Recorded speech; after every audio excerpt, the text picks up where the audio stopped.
The next thing then is player housing. Oh, yes.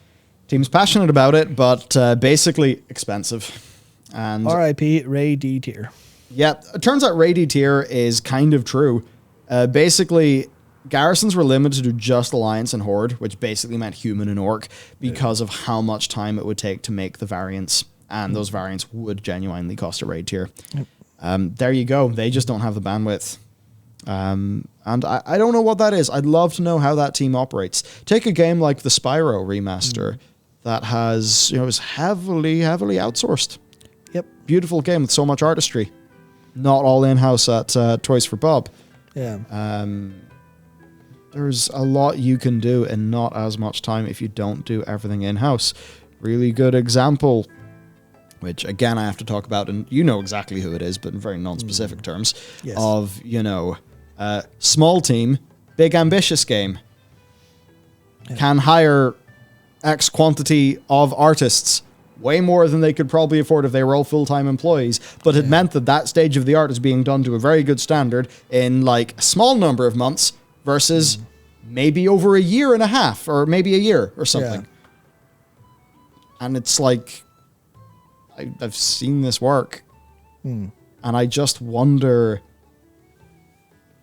have Blizzard kind of struggled to expand their capabilities. We know that some of the Mists of Pandaria push to increase the team size by 50% was quite hard and quite damaging, because increasing the head count that much in a small amount of time is just going to cause chaos. Like, the vets have got to teach the new people, and something like WoW is going to have so much just proprietary shit the new people will have to learn. But you would have thought that at least the art pipeline, that's going to be the least proprietary.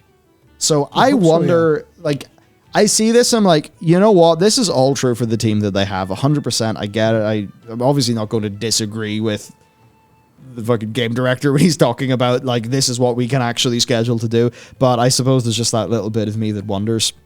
Yeah, I know people treat outsourcing like a dirty word. Almost every single game that you play has fuck loads of outsourcing. It's normal in the industry. You just don't hear about it because, unfortunately, sometimes studios kind of like to cover up the fact that they use outsourcing. Again, because it seems like a bad thing. But no, it's like, we need artists. The project, it wouldn't make sense to have this many artists forever.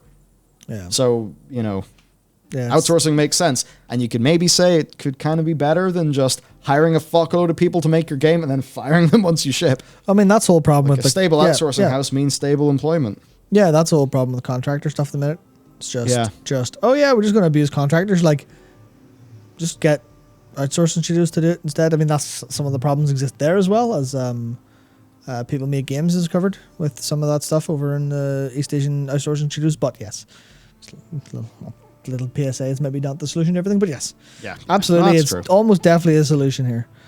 Yeah, it's like Blizzard outsources to Lemon Sky. Lemon Sky, with the right art direction, Lemon Sky make great stuff. Yeah. They have made exceptional assets for some great games. Warcraft 3 Reforged was not Lemon Sky's fault. Nope. No way. And no part of it was. And I think the blaming of that is just putting blame in the wrong place where it should go, Blizzard leadership. Indeed. So that's player housing. Basically, they're passionate about it, but it's a massive project. It would likely take multiple expansions to realize it at the level the players demand and deserve. It would cross, the right tier thing I've already sort of covered. They understand people are passionate about it. There is support within the development team. It's just really big. And one of the things he also said is, like, when they're thinking about what they ship with an expansion, it kind of has to fit the expansion too. So it's like, we all got player houses, but they're in the dragon's house. The Dragon House maybe doesn't make sense. Yep. Maybe the next... I don't know if they'll ever actually do a Cataclysm-like project again, but we could all say that the best time to do player housing would be a Cata-like world revamp. Hell yeah, yep. That sounds like the most expensive thing ever. Yeah, I mean, I think of how much more expensive that is now compared to what it was in Cata. That was 200 years ago now.